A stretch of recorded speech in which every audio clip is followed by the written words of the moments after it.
تاسو په دا ویډیو وګورئ چې دا کار رښتیا زیبا ګل کړی کنه دا بل څوک جینه ده، ځکه چې یو داسې ویډیو زموږ لاس ته راغلی ده چې یو جینه پکې بدکاري کړې، بې حیایي کړې، غلط کار یې کړی ده. نو ویډیو به تاسو سره شریکوم، تر اخره راسره پاتې شئ. او دا ویډیو چې دا خلک وایي چې دا زیبا ګل ده، نو دا ویډیو کتلو نه پس به بیا تاسو خپل کمنټ کوئ او موږ ته به وایئ چې دا څوک ده. دوستانو هسې خو په سوشل میډیا باندې نن سبا په ټیک ټاک باندې خلکو د پیسو ګټلو دپاره ځان دپاره یو روزګار جوړ کړی دی او پیسې ګټل غواړي، او د پیسو ګټلو دپاره دوی داسې حربې استعمالوي چې دوی لایف راځي، په لایف ویډیوګانو کې دوی چې د خپل جسم حصې یو بل ته ښیي، یعنې کم کس چې پکې وبایلي هغه ته بیا د پنشمنټ په نوم باندې یو سزا ورکوي، او بیا دغه سزا چې دوی پکې د خپل جسم مختلف قسم حصې ښیي، یعنې مخالف کس ورته وایي چې ته داسې وښیه، خېټه وښیه یا مری وښیه، دا کارونه دوی کوي او دغه بې شرمیانې کوي. نو په همدغه کې دا زیبا ګل او یا د نورې جینکۍ هم دي چې بیا د دوی نه سکرین ریکارډینګ کېږي، او دغه سکرین ریکارډینګ چې دی دا بیا کوم کسان چې وي هغوی خرڅوي هم، هغوی بیا دغه ریکارډینګونه په سوشل میډیا باندې هم وایرل کوي، څوک پې پیسې ګټي. خو دې کې ځینې داسې کلیپس وي چې هغه سوشل میډیا نه الاوډ کوي، یعنې هغه ډېر زیات بې شرمه وي، خراب وي.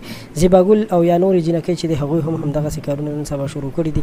دوی داسې ښکاري لکه بېروزګاره شوي چې یا پیسې نشي ګټلی. نو نن سبا یې داسې کار ته لاس اچولی دی چې پخوا به خلکو په هیره منډۍ کې یو کار کولو، یو بې شرمي به یې کوله، یو بې حیایي به یې کوله. نو نن سبا خلکو آنلاین داسې یو پلیټفارم ځان ته جوړ کړی دی چې په هغې باندې د خلکو نه هم پیسې وهي چې ما ته ګفټینګ وکړه یا ما ته دا وکړه هغه وکړه، په دغه طریقه باندې دوی خپله هم د ټیک ټاک نه یا د نور پلیټفارم نه پیسې ګټي. نو اگر که دا یوازې زیبا ګل نه، د دې سره حریم شاه یا سندل خټک یا نور داسې هلکان او جینکۍ چې دی هغوی هم ورسره پکې شامل دي، او دغه ټول چې دوی په دې طریقه باندې پیسې ګټي. نو یقینا دا د پښتنو او د ځوان نسل د بربادۍ یوه لویه کنده ده، یعنې د بربادۍ یو کنده ده چې پښتانه او ځوان نسل یې په دې باندې برباد کړو. نو په کار ده چې په پاکستان کې خو په مکمل طور باندې په ټیک ټاک باندې بندیز ولګي. کله هم چې په ټیک ټاک باندې بندیز ولګي نو دا بې حیایانې به خپله ختمې شي او بیا به هېڅوک هم دې اړخ ته مخه نشي کولی.